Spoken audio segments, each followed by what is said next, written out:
რახან თქვენ ასე დაინტერესდით და ახსენეთ კიდეც რომ ის 10 წლის განმავლობაში გავლენიანი პოლიტიკოსი იყო, მაშინ ვერ დაგეთანხმებით, არამტერი გავლენა დავით გაბაიძის არ ქონია, ვერც ექნება და არც არასდროს ქონია პოლიტიკასთან საერთოდ ამ კავშირი არ უნდა კონდეს, მე ასე მიმაჩნია და პატარა ბიოგრაფიას, იმიტომ რომ საზოგადოება მარიცის და უფრო გააკეთებს დასკვნას. ესე იგი, სტუდენტობაში, ახალგაზრდობაში, აი ჩემს ძალიან ახალგაზრდობაში, აჭარაში მართველობდა 14 წლის განმავლობაში ასლანაბაშიძე მოგეხსენებათ იყო ასეთი კაცი. აი ეს იყო გავლენიანი კაცი. აი ეს კაცი მიუხედავად იმისა რომ მე ბოლომდე ოპონირების რეჟიმში ვარ, მასთან და სანამ ცოცხალია ოპონირების რეჟიმში ვიქნე, მაგრამ თუ პოლიტიკის საპოლიტიკო გავლენაზე ლაპარაკობთ, ასლანაბაშიძე იყო გავლენიანი. ნუ გაბაიძეც შორს არის ალბათ. მოვიდა ლევან ვარშალომიძე, აჭარის მთავრობის თავმჯდომარე იყო ძალიან გავლენიანი ლევან ვარშალომიძე. გავლენიანია დღესაც პოლიტიკა. ახლა გაბაიძე როცა გახდა სტუდენტი ასლან აბაშიძის დროს, გაბაიძე იყო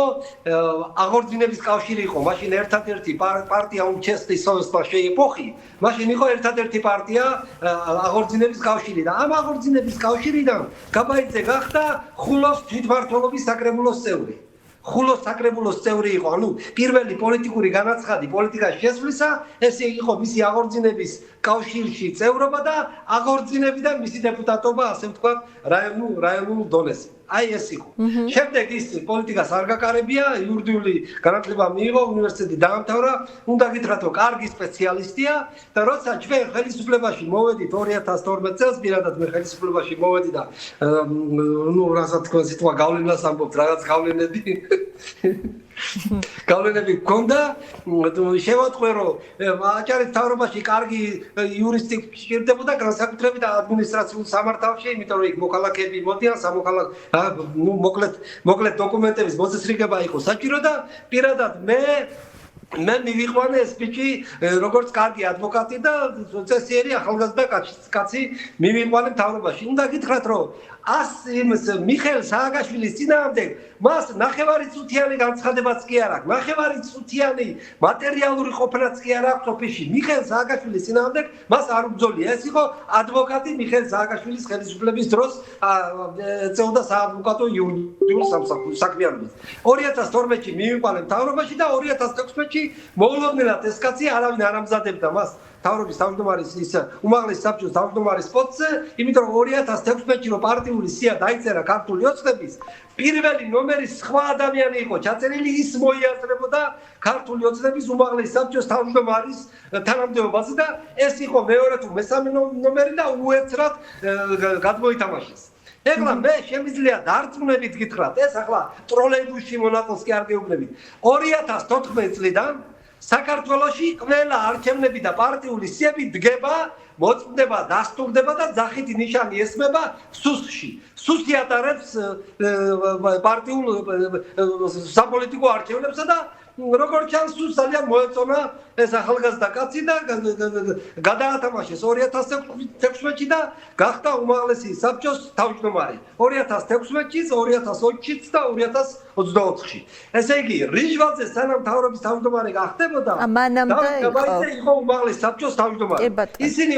ერთი ოჯახის წევრები არიან, ნუ რა ვიცი ახლა, თუ ჩვენ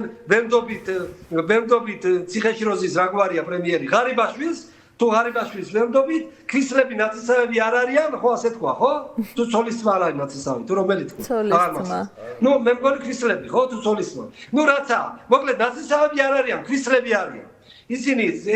ერთი ოჯახი ყავს და ძალიან კარგი ოჯახი. მე ამ მათ ოჯახებსაც ვიცნობ პირდაპირ გეტყვით. მოკლედ, ამით იმის თქვა მინდა რომ რიჟვაძემდე ეს კაცი პოლიტიკაში 2016 წელს გამოჩნდა, ბუნებრივია შემდეგ რიჟვაძეს მხარი დაუჭირა, მე რიჟვაძე გაათავისუფლეს, მაგრამ თავი დავანებოთ პოლიტიკურ ურთიერთობას და ასე ვთქვათ ერთი გუნდის წევრობას. რაიმე სერიოზული განაცხადის გაკეთება, იმიტომ რომ რიჟვაძეს ძალიან ცუდი ფინალი ჰქონდა მისი საპოლიტიკო ცხოვრების, არა მარტო ასე ვთქვათ საგარეჯომდე, საგარეჯოს ვერსიამდე. მანამდე, იმიტომ აქ 1000 ჭორმართალი დადიოდა რომ ეს იყო ძალიან კორუფციული ბუდე რომ რიჯვაძე კი არ მართავდა ამ ტერიტორიას მართავდა მამა დავით რიჯვაძე და მართლა ასე იყო რომ დავით რიჯვაძესთან ანგარიში ვალდებული იყო ყველა ბიზნესმენი და ფულები მასთან მიდიოდა და აკატები და ტენდერები და ასე შემდეგ და ასე შემდეგ აქ რაიმე განაცხადის გაკეთება ბუნებრივია არ მომხდარა მაგრამ უფრო უარესიც ადამიანურ დონეზე რომ რიჯვაძეს ასეთი ამბავი მოუხდა რიჯვაძემ ხმაც ვერ ამოიღო ის უკაცრავად გაბაიძემ ხვა ვერ ამოიღო რიჯვაძის დასაცავად იმიტომ რომ ეხლა რიჯვაძის სანახავად თბილისში კი ჩავიდა გაბაიძე ალბათ და ქრისლი მოინახულა მაგრამ ეხლა საავადმყოფოში ნახვა ეს არაფერი ურთიერთობა არაა როგორც უმაღლეს საბჭოს თავმჯდომარეს როგორც პოლიტიკური თანამდებობის პირს და პრაქტიკულად რეგიონის პირველ პოლიტიკურ პირს სულ მინიმუმი შეკითხვა უნდა დაესვა იმის თავაზე თუ რა მოხდა საგარეჯოში რომ ამას ჭირდება არა მარტო პოლიტიკური შეფასებები ეკრანზე რომ მას ჭირდება სამართლებრივი შეფასებებიც და სამართლებრივი პასუხისმგებლობის საკითხი დადგა იმიტომ რომ საქმის გარჩევა დამთავრდა კინაღამკვლელობით რიჯვაძე გადარჩა შემთხვევით ის საავადმყოფო მერე თურქეთი და ეხლა თავისი ბებიათი და ბაბუათი და მისი წინაპრებით და მისი შვილთაშვილებით გაქცეული არიან და წასული არიან უცხოეთში სამკურნალოდ და ღმერთმა ჯანმრთელობა მისცეს ეხლა თქვენ ეხლა იმყოფებიან გერმანიაში თუ სწორედ ალბათ გერმანიაში ასე ამბობენ რომ გერმანიაში იმყოფება თუმცა გერმანიაში მისი ყოფნის ლიმიტი 3 თვე ბარემ აი ამ თემაზე მინდა და მეკითხა და რადგან თქვენ ახსენეთ მეც გკითხავთ 3 თვის განმავლობაში უნდა იყოს საერთოდ ასე არის ხო გერმანიაში მე უნდა ჩამოხვიდე გერმანიიდან და ის არ ჩამოსულა უვიზოთ მას მაქსიმუმ 3 თვის განმავლობაში შეუძლია ყოფნა ხომ არ აჩანს ეს ვარაუდს იმასთან დაკავშირებით რომ გერმანიაში რაიმე სტატუსი მიიღო რამე ხომ არ იცით თქვენ ამასთან დაკავშირებით არაფერი მე ერთი ის ვიცი რომ ის ნამდვილად ერთი პერიოდი თურქეთიდან გერმანიაში წასვლამდე ის ცდილობდა რომ ურთიერთობა მოეგვარებინა ბიზნა ივანიშვილთან არის ადამიანთა ჯგუფი რომლებსაც თქვენს რომ მე ვიღაცამ დაპირდა რომ ის საქართველოს შემოვიდოდა მაგრამ ის პრაქტიკულად საქართველოს სახელმწიფო საზღვართან მომდგარებთან გააბრუნეს და აღარ შემოუშვეს ეს ვიცი ნამდვილად დამადვილებით ეხლა გერმანიაში რას აკეთებს იქიდან სხვა სახელმწიფოში გადადის და მერე იცევ შედის როგორ აგვარებს ამ სავიზო პრობლემებს ეს ჩემთვის გაუგებარია ეს არ არის საინტერესო არის გაბაიძე როგორც უმაღლესი საბჭოს თავმჯდომარე რას აკეთებს იმისათვის რომ კრიმინალური ქმედება იქნა ჩადენილი საგარეჯოში ხო მართალია ეს ხომ არ იყო ჭიანჭველა ეს იყო ადამიანი ამავე დროს ძალიან მაღალი სახელმწიფო პოლიტიკური თანამდებობის პირი და ამავე დროს ძალიან დიდი საზოგადოებრივი ინტერესის ნაწილი რომ რა მოხდა საგარეჯოში და რატომ არავინ არ არის ამ საქმეზე პასუხისმგებელი პირი საქართველოში ამდენი ხნის განმავლობაში მაგრამ ამას დავით გაბაიძე ვერასდროს ვერ დასვამს იმიტომ რომ ბიოგრაფია რომელიც მე მოგიხევით მას ამის საშუალებას აძლევს ის აღორძინების დროს აღორძინება შევიდა მიშას დროს მიშა იყო მართლაც გავლენიანი პოლიტიკოსი და ხმას ვერ ამოიღებდა არ ამოუღია ის მიშას წინააღმდეგ კი არა მიშას საწინააღმდეგო ოფისშიც არავის არ უნახავს თვალი საპოლიტიკო ცხოვრებასთან არაფერი კავშირი მას არ ქონია და მერე გამარჯვებულ ქართულ ოცნებას ჩვენ მოუგეთ მიშას და დავით გაბაიძე გახდა უმაღლესი საბჭოს თავმჯდომარე გესმის აი ეს კაცია ესაა მისი ბიოგრაფიული ნაწილი ეხლა ის ვერსია რომ ის გაათავისუფლეს იმის გამო რომ ის რიჯვაძის ახლობელია რომ მან გააგრძელა რიჯვაძის მხარდაჭერა რომ ისევ რიჯვაძეს უჭერს ხარს და რომ ის სახიფათოა თანამედროვე ქართული ხელისუფლებისათვის ეს არის ბლეფი და ასეთ ვერსიას ჟურნალისტებმა არ მიაწვეთ იმიტომ რომ რიჯვაძე მოეფერება ყველა იმას ვინც იქნება მაღალ პოლიტიკურ თანამდებობაზე და ის რიჯვაძე მეთქი გაბაიძე მოეფერება ყველა იმას ვინც იქნება მაღალ პოლიტიკურ თანამდებობაზე მას არასოდეს არ უფიქრია რომ ყოფილიყო გამორჩეული და ყოფილიყო ასე ვთქვათ თვითშემოქმედი და საკუთარი ინიციატივით და საკუთარი აზრით ემოქმედა ეს არის ძალიან მორჩილი ადამიანი და ამ მორჩილებით გადაიჩინა თავი აბაშიძის დროს ამ მორჩილებით გადაიჩინა თავი მიშა სააკაშვილის დროს ამ მორჩილებით გამოაცხო მაღალი პოლიტიკური თანამდებობა გაუმართლა უბრალოდ ეს კაცი შეიძლება ითქვას რომ უბრალოდ სამსახურში მოეწყო ღებულობდა მაღალ თანამდებობრივ ხელფას და მას არავითარი ავტონომიის ლიდერობის არ ბატონურმან თქვენი საუბრიდან გამომდინარე ეს ზუსტად იმ ტიპის კაცი ყოფილა, რომელიც უყვარს ივანიშვილს სხვადასხვა თანამდებობებზე მორჩილი ახსენეთ თქვენ, არაფრით გამორჩეული, არა უამბიციო, მაშ რა გახდა, რატო რა არის პრობლემა ამ ადამიანის მაშინ? რა არის იცით? აქაც შეუძლია შეცვლები გააკეთოს ახლა თუ გონიათ რომ პაპუაშვილი მაგალითად რომელიც არის პარლამენტის თავმჯდომარე არ შეცვლის კობახიძეს და შეცვლის პირგაშვილი შეცვალა ვიღაცა შეცვლია ავტონომიის ლიდერების შეიცვალა ის ახლა თუ გონიათ რომ ძველი მთავრობის თავმჯდომარეები რაიმე პასუხისმგებლობით მოვიდნენ ხელისუფლებაში ასე არ არის მაგრამ რაღაც ცვლილებები მაინც ხდება მოკლედ გაბაიძის თანამდებობიდან წასვლა რაიმე ხიფათს არ უკავშირდება მე მინდა რომ ჟურნალისტებმა ეს არ თქვა გაბაიძეს რასაც ეთყვიან იმას გააკეთებს გაბაიძე არის სრულიად მორჩილი ეს არის ადამიანი მოკლედ თავისი ბიოგრაფიით რომლის უმთავრესი ამოცანა გადარჩეს გესმის ამ გადარჩენაში შეიძლება წამოდო და აი მაგალითად ბავშვობაში რო გატკით ხვა გისროლია ჩიტზე ხო გისროლიათ ხო და შეიძლება ჩიტი მოხდეს ქვას ისეთი ვარიანტია მოკლედ ჩიტი ქვა კი არ მოხდა ჩიტი მოხდა ქვას და დავით გაბაიძემ მიიღო სახელმწიფო თანამდებობა ეგ არის და ეგ მეტი არაფერი ცოტნე ანანიძე მოიაზრება მის შემცვლელად რა თანამდებობაზე არ უნდა წავიდეს რა სტატუსით არ უნდა შეთავაზოს შეიძლება გაბაიძე უმუშევარი არ დატოვო შეიძლება რაღაც თანამდებობაც მიცემს რა ვიცი არქივი არის თავისუფალი მაგალითად არქივში მუშაობდა ბიზინა ივანიშვილის დაწესავი დიდი ხნის განმავლობაში აგერ ერთი თვის წინ გაათავისუფლეს შეიძლება იქ გაუშვან შეიძლება რაღაც სხვა თანამდებობაზე შეიძლება ბუნების დაცვის სამსახურში მოადგილეთ შეიძლება სადმე იურისტად ჩემი ვარაუდით ეს კაცი რომ თავრობაში მივიყვანე 2012 წელს ზუსტად შევნიშნო რომ იყო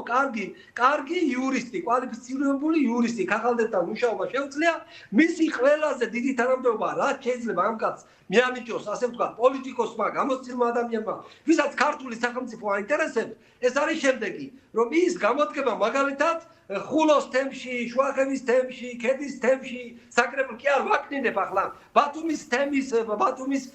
მერიაში მაგალითად იურიდიული სამსახურის უფროსის მოადგილედ ამ თანამდებობაზე კარგი იქნება. დანარჩენი თანამდებობა საპოლიტიკო თანამდებობა ამ კაცს არსად არ უნდა არგულო, იმიტომ რომ ეს კაცი არის აბსოლუტური ნული, აბსოლუტურად მოუმზადებელი პოლიტიკისთვის. არადა მას ქვია თანამდებობრივად ქვია რეგიონის პირველი პოლიტიკური პირი, რომელიც უნდა იყოს მოდელი, რომელიც უნდა იყოს მაგალითი ჩვენი რეგიონალური დონის თვითმმართველობის მოსაწყობა, ჩვენ ტერიტორიული მოწყობის საკითხი ჯერ კიდევ არ გვაქვს გადაწყვეტილი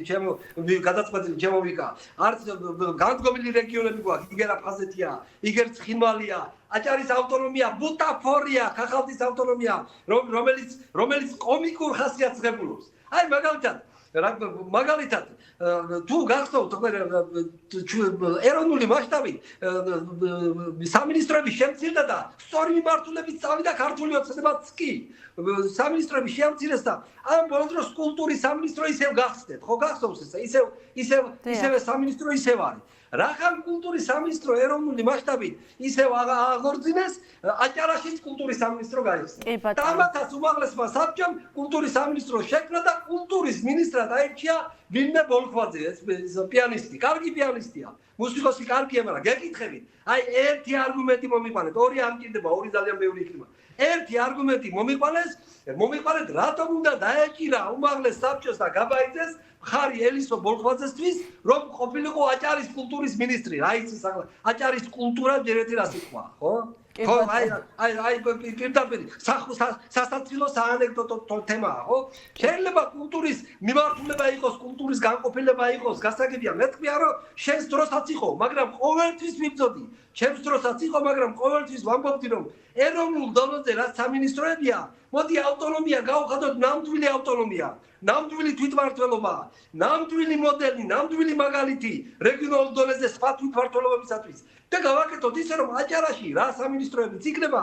ეს სამინისტროები არ განმეორდეს ეროვნული დონიდან არამედ ის სამინისტროები შეიქმნას რომელიც სპეციფიკურია აჭარის ასე ვთქვათ რეგიონისათვის გესმის ამ დონის ესე იგი მასშტაბური აზროვნება ამ კაცს არ აქვს ამ კაცს მორჩილება შეუძლია ამ კაცს მედროვება შეუძლია ბატონო მურმან, კი ბატონო, მე უნდა დაგემშვიდობოთ, უბრალოდ მოკლედ თუ შეგიძლიათ რომ გითხრათ რიჟვაძესთან დაკავშირებით რაიმე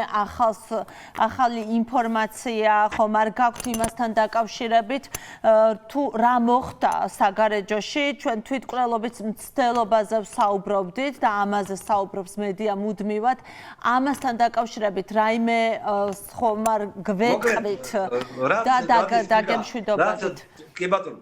ძალიან მოკლედ გეტყვით, რაც გადის დრო უფრო მეჩვენება რომ თვითმკვლელობის ვერსია არ არის სწორი. უფრო არის მკვლელობის ვერსია უფრო სწორი და რაც ყველაზე მთავარია